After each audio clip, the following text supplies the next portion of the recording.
Joy Boy, o cara que moldou o mundo inteiro de One Piece e que lutou contra Imu 800 anos atrás. O cara que criou o One Piece, escondeu em Laugh Tale e deixou um plano de quase 1000 anos para alguém terminar o que ele começou. E esse alguém é o Luffy. Mas aqui está o problema. A gente não sabe quase nada sobre ele. O Oda só introduziu esse personagem depois do time skip. A gente passou metade da história sem nem saber que esse personagem existia. E agora ele está em tudo. No mural de Elbaf, no texto Harley, na mensagem do Vegapunk, no flashback do MF, na conversa entre Rox e Mu, e já vai ter escrito na camiseta do Luffy. Agora, com o anime finalmente dando voz pro Joy Boy pela primeira vez, eu acho que está na hora de sentar e fazer uma análise completa em tudo o que a gente sabe sobre esse personagem. Quem ele era, quais eram seus poderes, com quem que ele se relacionava e qual é o plano de 1000 anos que ele deixou para trás. Então, pega seu café, se ajeita na cadeira, porque esse vídeo vai ser um pouquinho longo. Deixa o like, se inscreve e bora destrinchar o maior mistério de One Piece. Vamos começar pelo básico. Quem foi Joy Boy? Pessoal, Joy Boy foi um personagem que viveu durante o século perdido, aproximadamente entre 800 a 900 anos atrás, na linha do tempo atual. A gente sabe que ele, assim como Luffy, presumivelmente comeu a fruta de Nika, ganhando os poderes do Deus do Sol e se tornando o guerreiro da libertação. E, através da mensagem do Vegapunk, a gente tem confirmação de que Joy Boy lutou contra Imu, os Gorosei e os 20 reinos durante o século perdido. Mas aqui vem a primeira grande pergunta. Qual era a relação entre Joy Boy e o Reino Antigo? Existem 3 possibilidades. Primeiro, Joy Boy era o governante desse lugar. Ele fundou o reino, liderou ele e foi derrotado junto dele. Segunda possibilidade, Joy Boy era do Reino Antigo, mas não era o seu líder. Talvez esse cara tenha nascido lá, discordado das práticas do reino, que usava escravos segundo os Tontatas, e saído para se tornar um pirata. Por último, Joy Boy era uma terceira parte. O Reino Antigo lutou contra os 20 reinos e Joy Boy entrou na guerra depois como um fator externo. Pessoalmente, eu tendo a acreditar na segunda opção, e aqui está o porquê. A gente sabe que existiu uma grande era da escravidão no segundo mundo de One Piece. Os Tontatas falaram sobre isso. E se o Reino Antigo, apesar de toda a sua tecnologia avançada, era construído em cima do trabalho escravo? Isso explicaria o motivo pelo qual o Vegapunk disse que não sabia quem estava certo ou errado na guerra. Talvez Joy Boy tenha percebido que todo o esplendor do Reino Antigo era baseado em escravidão e pensou, não, isso não está certo, eu vou fazer algo sobre isso. E foi assim que ele se tornou o primeiro pirata da história. Isso mesmo, o conceito inteiro de pirata em One Piece foi criado por Joy Boy. Antes dele, não existiam piratas. Ele foi literalmente o cara que inventou o estilo de vida que define o mundo atual, e é por isso que ele também é chamado de primeiro pirata. Fora que, agora durante o flashback de Rox This Back, nós descobrimos a existência de outra pessoa, Dave D. Jones. Esse cara pode ter sido realmente o governante do Reino Antigo e Joy Boy o conheceu. Assim como Luffy e Barba Negra são 2 grandes antagonistas da obra, Joy Boy e David Jones podem ter sido esses personagens 800 anos atrás. Talvez até Jones era a pessoa que controlava escravos e não media esforços para fazer com que o reino prosperasse. Joy Boy, sendo um cidadão desse reino, não aceitaria isso facilmente e resolveu também lutar contra ele. Legal, agora que já levantamos algumas suposições como que era a relação de Joy Boy e o Reino Antigo, agora vamos falar sobre os poderes desse personagem. E mano, se prepara porque isso vai ficar insano. Primeiro, o óbvio, Joy Boy tinha a fruta de Nika, a mesma fruta que o Luffy tem, uma zoa mítica que transforma o usuário no Deus do Sol, o guerreiro da libertação. Nós vemos Joy Boy em silhueta no modo que parece ser o Gear 5, com cabelo flamejante e o Hagoromo, aquele cachecol de nuvens que usuários despertos parecem ter. Mas aqui vem algo importante. O Joy Boy provavelmente usava essa fruta de forma completamente diferente do Luffy. Por quê? Simples, o Luffy passou a sua vida inteira achando que sua fruta era uma paramécia, a fruta da borracha. Ele desenvolveu o Gear 2, o 3, o 4, tudo baseado em propriedades de borrachas. Só no Gear 5 que ele começou a usar os poderes reais da sua fruta, e simplesmente eu ainda acho que ele pensa que é a fruta da borracha. Mas o Joy Boy, ele provavelmente sabia desde o início que a sua fruta era do Deus do Sol. Então ele deve ter desenvolvido técnicas completamente diferentes, focadas nos poderes de Nika desde o princípio. E isso me leva a uma pergunta que me incomoda, olha, há anos. Cadê as formas Zoans dessa fruta? Pensa comigo, toda Zoan tem uma forma híbrida e uma forma completa antes do seu despertar. A gente viu isso com diversos personagens, como Dalton, com Lute e com todo mundo, pra ser sincero. Mas com Luffy, a gente só viu o Gear 5, que é o despertar. Então, onde está a sua forma híbrida? Onde está a forma Zoan completa? O Luffy nunca usou uma Rumble Ball para explorar suas outras formas? O Chopper tá ali no navio? Isso me deixa muito maluco só de pensar na possibilidade. Bom, pessoal, os poderes de Joy Boy vão muito além da sua fruta, porque ele tem de longe o feito de Haki mais absurdo de toda a história de One Piece. E eu tô falando daquele nó de Haki que ele escondeu dentro do seu aliado, o gigante de ferro Emmet. Durante a Egghead, o Emmet libera esse Haki que o Joy Boy tinha guardado dentro dele há 800 anos, e esse blast de Haki atravessa o planeta inteiro, de Egghead até a Red Line, que fica do outro lado do mundo, perto da Reverse Mountain. Antes disso, o maior feito de Haki que a gente tinha visto era do Shanks, intimidando o Aramaki de alguns quilômetros de distância. E aqui a gente tá falando de atravessar o globo, fora que Imu sentiu esse Haki do outro lado do planeta e ficou tremendo.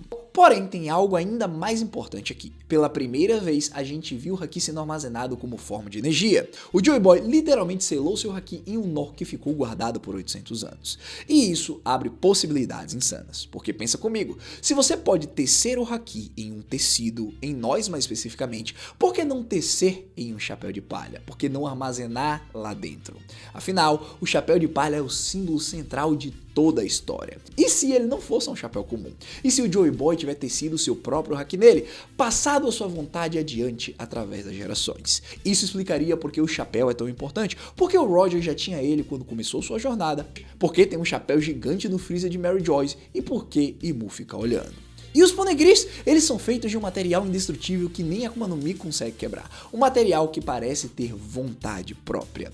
E se os Poneglyphs também forem revestidos de Haki? A manifestação da vontade de ferro de Joy Boy.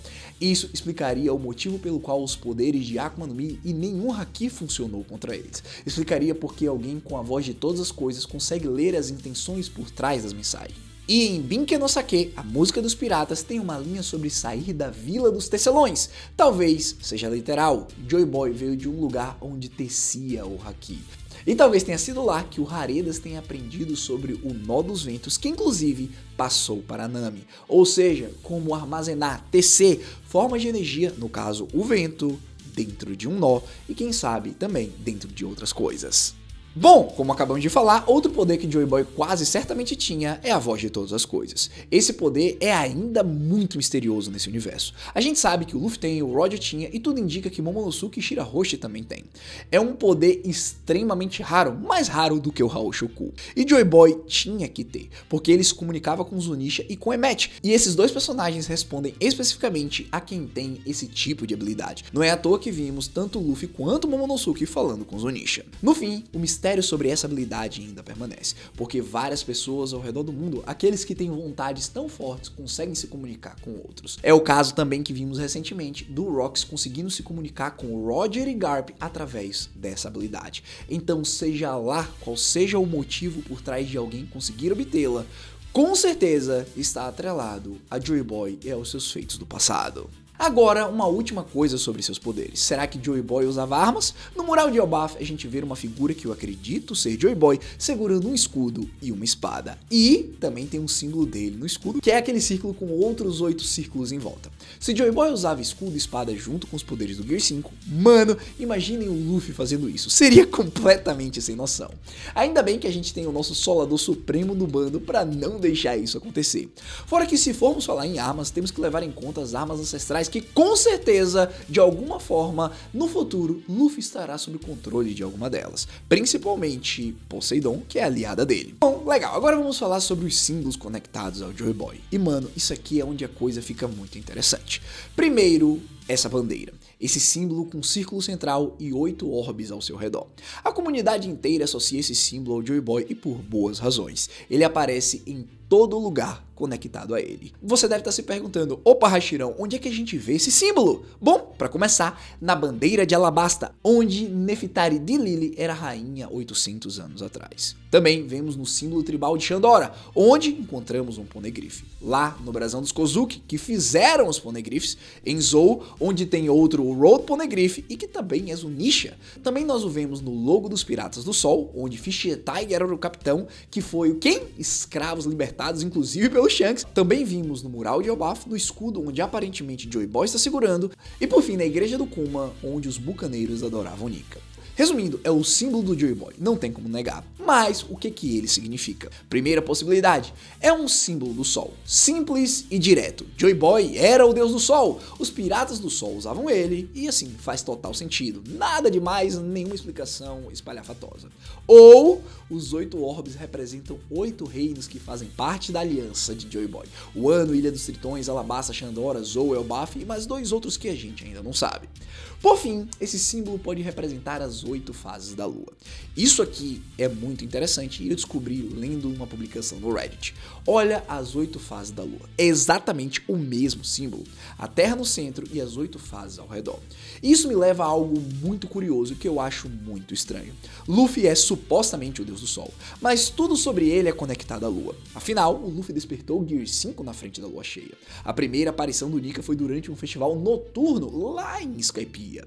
Os Minks, que têm uma transformação parecida com Gear 5, cabelo branco e olhos vermelhos, só transformam-se na lua cheia. Lunarianos com fogo, asas, cabelo branco têm lunar no seu nome. Será que o Oda está escondendo alguma coisa da gente? Será que o Barba Negra tem alguma coisa a ver com isso? Porque simplesmente a antagonia entre Sol e Lua é algo que vemos desde o início. Também a antagonia entre Joy Boy e David Jones parece estar ali presente. É como se a Lua existisse para ofuscar o Sol, ficar em sua frente impedindo que o amanhecer nunca aconteça. Ou se o Sol passasse na frente da Lua, como é o caso do Luffy despertando em um ano, a Lua é quem seria libertada. Poético, não é mesmo? Isso é bem a cara do Oda. Agora, outro símbolo crucial conectado ao Joy Boy é Binke no Sake.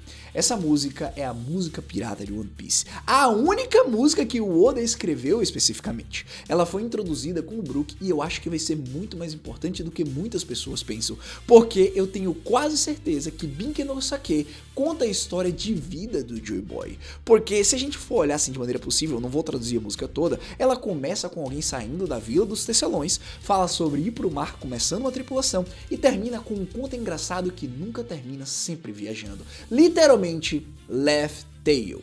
Isso não pode ser coincidência. Avançando, nós temos outra conexão que são os Poneglyphs, outro grande símbolo de Joy Boy, e existem 3 tipos deles. Os Road Poneglyphs, que dão a localização de Left Tail, os Rio Poneglyphs, que contam a história verdadeira do século perdido, e os outros tipos de Poneglyphs, que são basicamente notas, dicas, informações diversas que o pessoal do passado quis armazenar para a galera do futuro. Todos esses Poneglyphs foram feitos pelo clã Kozuki a pedido de Joy Boy e foram espalhados pela rainha Nefertari de Lily. O propósito? Bem, eu imagino que seja para preservar a história verdadeira que Imu e o governo tentaram apagar, e deixar um mapa para que alguém no futuro pudesse encontrar o One Piece e completar o plano de Joy Boy. Falando nisso, vamos falar sobre esse plano, o plano de 1000 anos que esse personagem deixou para trás. Primeiro, por que Joy Boy precisou de um plano tão longo? Simples, ele perdeu, ele não conseguiu derrotar o Imu durante o século perdido. Seja porque Imu era muito forte, seja porque algo deu errado, seja porque não era o momento certo. Não importa. O que importa é que esse plano existe. E vamos lembrar que o Roger disse que chegou cedo demais, significando que Joy Boy sabia de um momento específico no futuro em que seu plano poderia ser completado. E esse momento é agora na história. Então, pessoal, o que Joy Boy fez antes de morrer ou ser derrotado? Primeiro, ele criou e espalhou os Poneglyphs com a ajuda do clã Kozuki e da rainha Lily. Escondeu o One Piece em Left Tail, esperando a pessoa certa. Escondeu as armas ancestrais, Pluton em Wano e Noan na Ilha dos Tritões, conectado a Poseidon. Provavelmente, talvez ele tivesse acesso a Uranus. Deixou aliados preparados, Emmett com o nó de Haki, Zunisha andando eternamente, Toki viajando para o futuro. E por último, criou um manual, instruções que o Roger encontrou lá em Left Tail, que ele então seguiu para preparar para a próxima fase. Sim, pelo que eu estou dizendo aqui, todo o plano do Roger é parte do plano de Joy Boy. Afinal, depois que o Roger encontrou o One Piece, o que foi que ele fez? Ele dissolveu a tripulação, cada membro ganhou uma missão específica, começou a grande era dos piratas, com a sua execução atraiu vários outros piratas lá para Grand Line, mandou o Shanks para Mary Joyce aprender sobre Imu e os Cavaleiros Sagrados, e por fim tentou criar o herdeiro perfeito, o Ace, filho de 2D, com toda a preparação. Basicamente, o plano seria Shanks roubar a fruta de Nika, levar para o East Blue, o Ace comer e o Ace se tornaria o próximo Joy Boy. Mas algo deu errado, Luffy comeu a fruta no lugar do Ace e o Shanks teve que improvisar. Ele sacrificou o seu braço, que tinha a marca do abismo grau 1, se livrando do controle de Imu, deu o chapéu para o Luffy e marcou ele como o escolhido. Desde então, os membros da tripulação do Roger estão guiando o Chapéu de Palha. O Crocus na entrada da Grand Line, que foi o primeiro a falar sobre Left Tail pro Luffy e deu o Log Pose. Tivemos também o Rayleigh no meio da Grand Line, salvando a tripulação do Kizaru e treinando o próprio Luffy por 2 anos. E por fim, Scooper Gaban, lá no final do Novo Mundo, em Elbaf, que vai ensinar o próximo passo quando tudo isso acabar. Eu não acho que isso seja coincidência, eu realmente acho que tudo isso faz parte do plano. E agora você deve estar se perguntando qual era o final do plano de Joy Boy. Sinceramente, a gente ainda não sabe com certeza, mas existem algumas possibilidades. Primeiro, destruir o mundo para reconstruí-lo. Joy Boy e Nika são retratados várias vezes tanto como libertação quanto destruição. A profecia da Madame Shirley dizia que Luffy vai destruir a Ilha dos Homens Peixes. Talvez isso signifique que o plano seja destruir a Red Line, drenar os oceanos e resetar o mundo para o estado original. Também pode ser instaurar uma anarquia, abolir todas as monarquias e governos, deixar as pessoas se governarem. A verdadeira utopia sobre a liberdade. Ou alagar o mundo de novo, usar as armas ancestrais para impedir Imu de usar o Sol Proibido, vulgo a Mother Flame. Foi o que aconteceu anteriormente e talvez seja o que o Luffy precise fazer. Seja qual for a possibilidade, o Vegapunk disse que não sabia quem estava certo. E isso sugere que o plano de Joy Boy tem um lado controverso. Não é só sobre bem versus mal, tem uma nuance moral por ali. Agora, a grande pergunta: quem é Joy Boy e de onde ele veio?